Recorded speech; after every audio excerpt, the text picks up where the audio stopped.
Hi again, everybody, and welcome to NSS. This is the Reynolds Report. Tony Stewart pulled out of the NASCAR race at Watkins Glen Sunday 12 hours after the three-time champion struck and killed a sprint car driver who had climbed from his car and was on the darkened dirt track trying to confront Stewart during a race in upstate New York. Greg Zipadelli, competition director for Stewart Haas Racing, said at a news conference that Stewart feels strongly about not competing Sunday following the death of Kevin Ward Jr. The decision was an about-face for the organization, which initially said Stewart would be behind the wheel of his number 14 Chevrolet when the green flag waved. We gave Tony some time to sleep on it. He feels strongly that this is the right thing to do, Zipadelli said. All you can do is what you feel is right, and we feel this is right. We get through today and do it the best we can as a group. In a statement, Stewart said the crash has been emotional for all involved.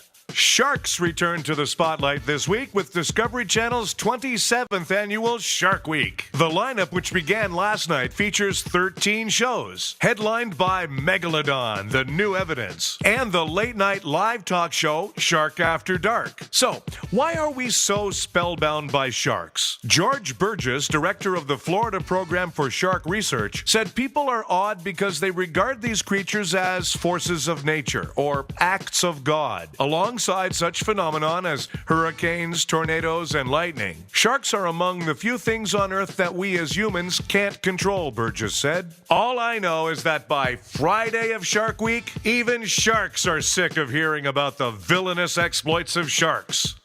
Hey, Neverland Ranch is on the market. And who'll be the next owner? Well, the list of potential buyers for Neverland got more interesting this week when Mark Blackwell, former Spin magazine editor, started a GoFundMe campaign to purchase the famed residence of the late Michael Jackson. Blackwell's pitch might be tempting. For just $20, fans can become an honorary Jackson.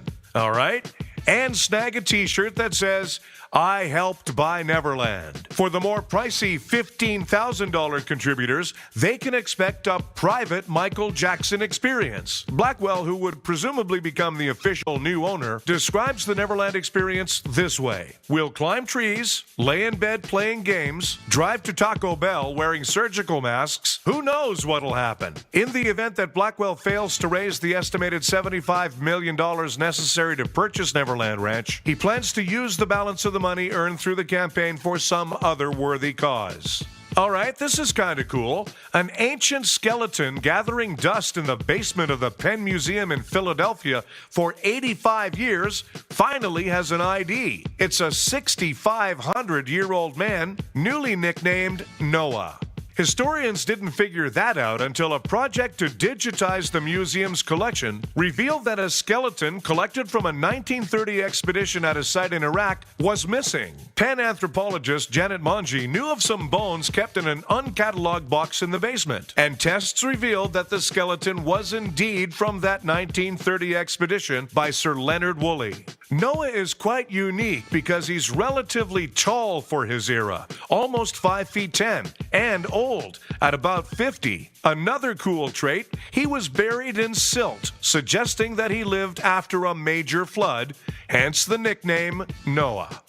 Boy, as if we don't need more news from Russia, but Russia has extended Edward Snowden's stay, giving him a 3-year residency. That was supposed to be kept quiet, but of course Snowden can't keep a secret. Wayne Rooney has resigned as the mayor of Gosport in the County Hampshire, England. On his first day in office, he and his girlfriend went pub hopping to celebrate his election victory, but apparently got so drunk that the couple was banned from every pub in town. All 36 of them. Wayne says he did nothing wrong and social media is to blame for his predicament. Looks like somebody is giving Rob Ford a run for his money. An Air India plane was grounded after a flight was interrupted by rats running around the cabin. That despite the fact that the seatbelt light was on.